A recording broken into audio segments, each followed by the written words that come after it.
자, 오늘은 저희가 아침 식사를 해야 되는지 안 해야 되는지, 아침 식사와 이 간과 뇌의 관계에 대해서 오늘 말씀을 해주실 텐데요. 대부분 요즘 학생들이나 보면 아침을 잘 안 먹어요, 그죠? 아, 그쵸. 바쁘잖아요. 네, 바쁘니까 아침 안 먹는데 아침에 꼭 먹어야 되는 이유가 있다면서요? 아, 그럼요. 네. 우리가 뇌, 양귀 사이에 있는 뇌라는 것을 써서 우리 사고를 해야 되는데 네. 뇌가 좋아하는 무엇인가를 제공해야 걔도 일을 할 수 있지 않겠습니까? 자, 잠시 후에 왜 아침 식사를 꼭 해야 되는지 그 이유에 대해서 설명해 드리도록 하겠습니다. 여러분, 모든 길은 어디로 통한다라고 아세요? 로마. 로마죠. 그러면 체내에서 모든 에너지는 뭘로 통할까요? 모르겠습니다. 모든 에너지는 포도당으로 통합니다. 포도당은 안 먹어도 살아요. 그럼 그 포도당은 어디서 오는가요? 단백질 혹은 지방을 돌려 쓸 수 있습니다. 삶의 질을 고려하지 않고라고 했잖아요. 사람이 이 지구상에서 피지컬이 가장 특등하진 않습니다. 우리보다 더 센 사자도 있고 호랑이도 있고. 근데 우리 걔네 어디다 넣어놓죠? 동물원에 넣어놓고 구경하지 않습니까? 이거를 가능하게 해주는 게 뭘까요? 양귀 사이에 있는 뇌라는 것을 잘 쓰고 있습니다.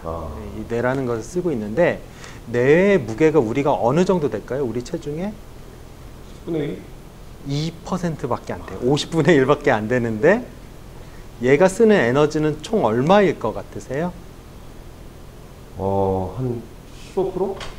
5분의 1, 20%를 쓰고 있어요. 그러니까 2%밖에 안 되는 녀석이 20%의 에너지를 쓰고 있다라는 거는 우리가 이 인류가 만류의 영장이면서 뭐 우리보다 피지컬이 더 뛰어난 이런 녀석들을 잡아다 넣고 보고 이렇게 할 수 있는 게 뇌를 잘 쓰기 때문에 그렇습니다.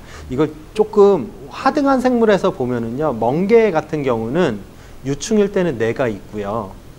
유충이 바위나 이런 데 붙어서 성충이 되면은 뇌를 자기가 잡아먹습니다. 왜냐하면 에너지 쓰기 때문에 그만큼 비효율적인 거예요. 뇌가 가장 좋아하는 게 포도당입니다. 탄수화물. 수험생들이 공부해야 한다라고 하면은 이제 탄수화물 많이 먹고 아침에 먹고 이렇게 충분히 먹어야 된다라고 하는 게 뇌를 잘 쓰려면 그만큼 탄수화물을 줘야 돼요. 근데 이제 이렇게 질문하실 수도 있어요. 탄수화물을 먹지 않더라도 지방이나 단백질을 돌려서 충분히 탄수화물을 만들 수 있는데 우리가 왜 탄수화물을 어느 정도 먹어줘야 되는가요? 라고 하는데 아무래도 이게 돌려 쓰다 보면 불완전 연소도 일어나고 그리고 단백질 같은 경우는 우리 몸에서 기초대사도 담당하고 골격근도 담당하기 때문에 문제가 생길 수 있기 때문에 어느 정도 소량의 탄수화물들은 기본적으로 우리가 좀 먹어줘야 되는 그런 것입니다. 그래서 탄수화물 같은 경우는 진짜 사람을 사람답게 만들어주는 그런 역할을 하게 된다. 이 탄수화물이 여러분들이 잘 아시는 혈당이랑 밀접한 관계가 있습니다. 근데 우리는 24시간 살면서 매 시간마다 밥을 먹진 않습니다. 하루 세끼 식사를 먹는 시간은 보통 한 12시간 안에 밀집되어 있습니다. 그러면 잘 때도 우리가 혈당을 유지해야 우리가 정상적으로 살 수 있는데 이때 잘 때 혈당을 유지하게 해주는 기관이 있어요. 그게 이제 오늘 말씀드리고자 하는 간입니다.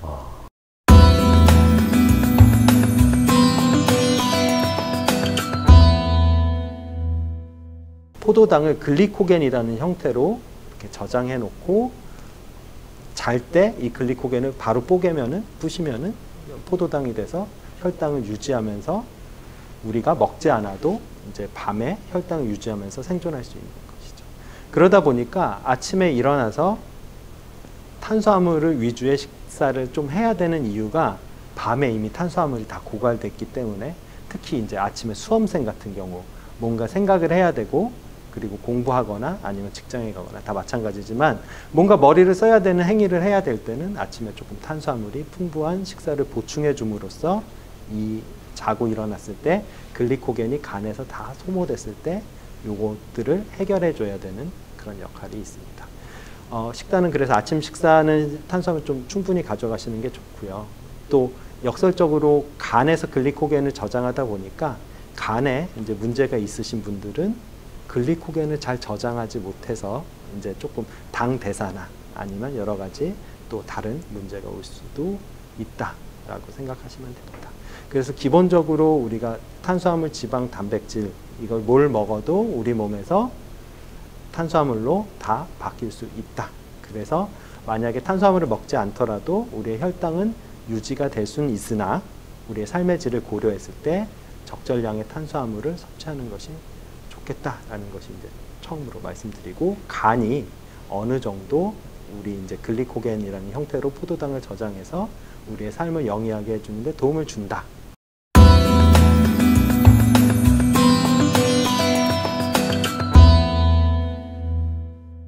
그러니까 아침을 먹는 게 좋다. 아침 먹는 게 굉장히 중요하다. 그리고 아침을 먹을 때는 탄수화물이 풍부한 식단을 가져가는 것이 좋겠다라는 것이죠. 탄수화물이 좀 높은 음식들은 어떤 게 있습니까? 탄수화물은 이제 여러분 많이 잘 아실 거예요. 우리가 공유 문화기 때문에 쌀이나 면 이런 데 당연히 많이 있고요. 아침에 뭐 많이 드시나요? 토스트, 식빵 같은 데도 탄수화물 굉장히 많이 들어있고, 뭐 감자, 고구마 이런 데도 탄수화물 많이 들어있습니다.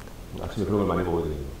네, 그런 걸 좀 충분히 드셔주는 게 아무래도 생각하는 데 도움이 되지 않을까 싶습니다. 특히 수험생들한테는 꼭 필요하겠네요. 꼭 필요한데 이제 또 시험 보는 날 안 먹다가 갑자기 먹으면 또 탈나고 그러더라고요. 그래서 평소부터 좀 먹는 연습을 하는 것도 이제 시험을 잘 보는데 중요하지 않을까라는 생각이 많이 듭니다.